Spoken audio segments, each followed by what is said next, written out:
اشہد اللہ الہ الا اللہ اشہد ان محمد رسول اللہ لا الہ الا اللہ تک پوری اذان حضرت عبداللہ ابن زید بن عبد ربی کو سکھا کے چلے گئے.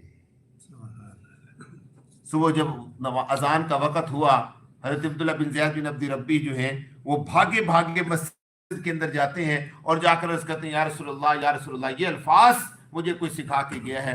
اللہ کے پیارے پیغمبر نے جب سنے فرمایا کہ بلال سے کہو وہ اذان پڑھے گا، آپ نیچے کھڑے ہو کے اس کو پڑھ پڑھ کے سکھاتے رہنا اور بلال کیا کرتے رہیں گے، پڑھتے رہیں گے. اب حضرت عبداللہ بن زید چونکہ آواز ان کی پست تھی، آہستہ آواز تھی، وہ حضرت بلال کو سکھاتے رہے اور بلال نے اتنی اونچی آواز سے اذان پڑھی کہ پورا مدینہ گونج پڑا، پورا مدینہ.